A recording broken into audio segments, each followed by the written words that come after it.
let's just stick to the matter at hand, the blockbuster trade. Is this trade enough to make the Nets your championship team?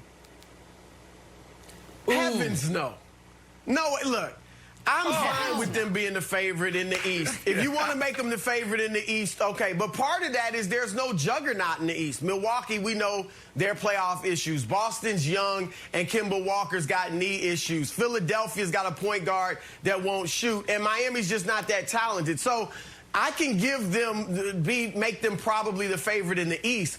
But for the entire league, I am sticking with the Los Angeles Lakers. And I say that without any hesitation whatsoever.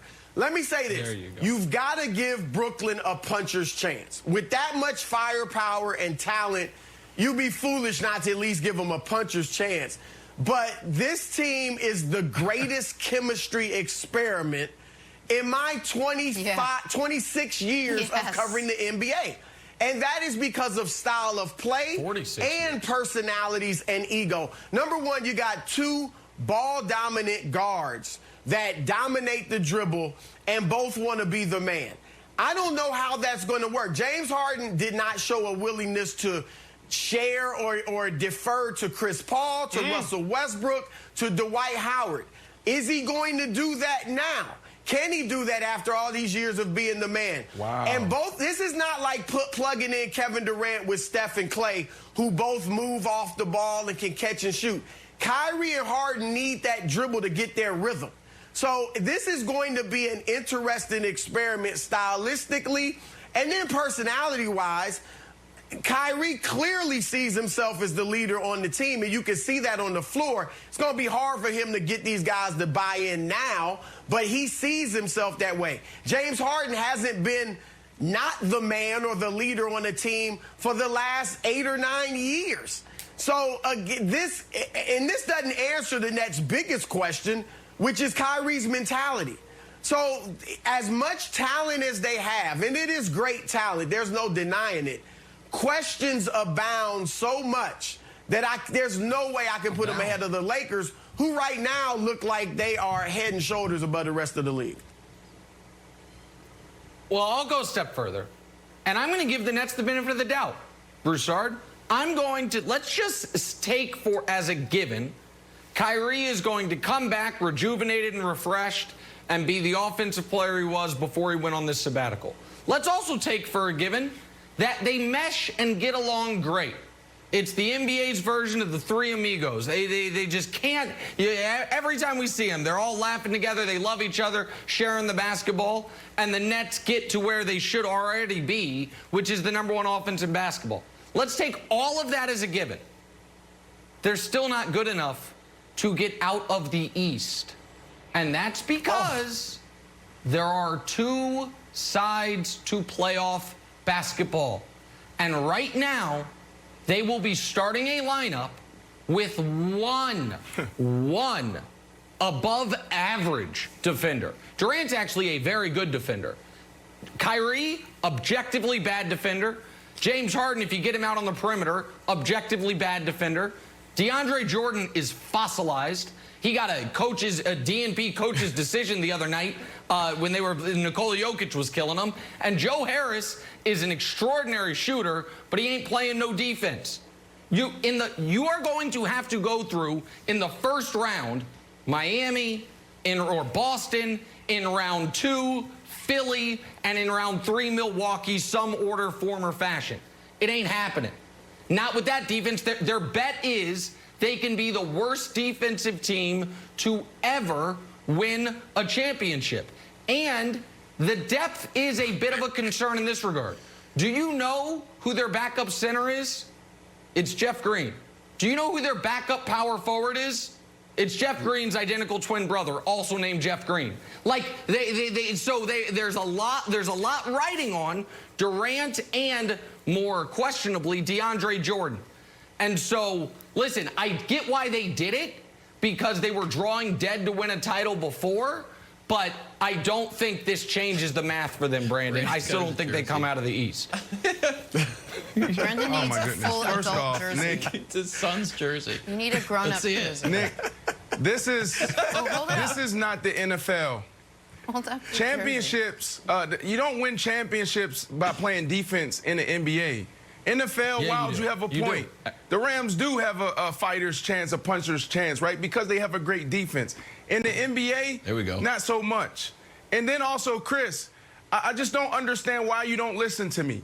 We go back to when I first joined this show, and I was thrust in this conversation around the NBA.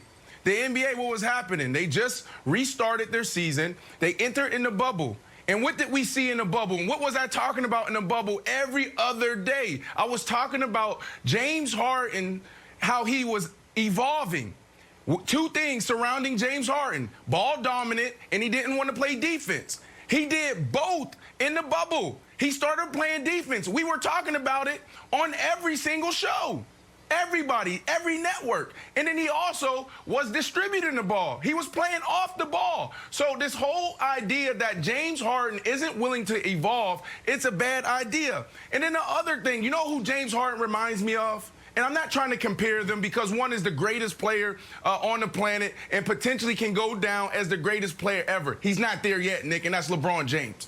And the reason why he reminds me of LeBron James is because LeBron James had to go down to Miami, team up with D-Wade to get that monkey off of his back, to get over the hump, and then he was able to go on and be the guy. That's James Harden. James Harden's been the best player in the NBA in the regular season for the last, 5-6 years.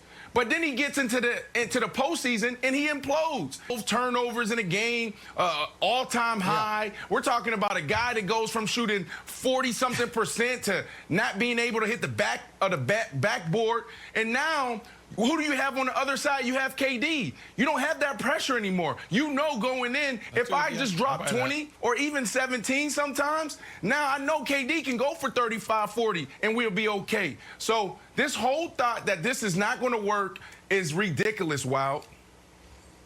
So if he's willing to be the Ray Allen type character, I think it works. And the question for you, Broussard, is who's willing to be the guy who raises their hand and says, you know what, I'll sacrifice my personal stats. Who wants to be Chris Bosh, who Toronto Chris Bosh was doing 24-11, and Miami Chris Bosh was 19-9. And Seattle Ray Allen was 26 points a game, and Boston Ray Allen was 17. And Minnesota, Kevin Love, big star of the whole North. 26 points and 12 rebounds. Oh, come here. Yeah. 16 points, 10 rebounds. Yep. And by the way, he's still there. So I think it has to be Harden. I don't know if Harden can, I don't know if he actually wants to do that. I don't know if you're an MVP and a scoring champion. You know what? You're right, Steve Nash. You're not listening to me. 16 points a game is good for me. I don't think he can do that. Do you? Well, look, Wilds, nobody's willing to become Chris Bosh or Kevin Love. That's just not happening. Bosh was 16-6 by the time it ended in Miami the last 2 years. Yep. Nobody's willing to do that. But I'll give you this. Harden is the most capable of changing. Harden could be a full-time point guard, run the offense, get the other guys involved. He's a tremendous passer, and he still would get you about 23 points a night. But is he willing to do even that? If he's willing to do that, and then you got the question of would Kyrie be willing to play off the ball most of the time? So I think Durant's personality is more like the one that would back up, but you can't have him back up because he's your best player.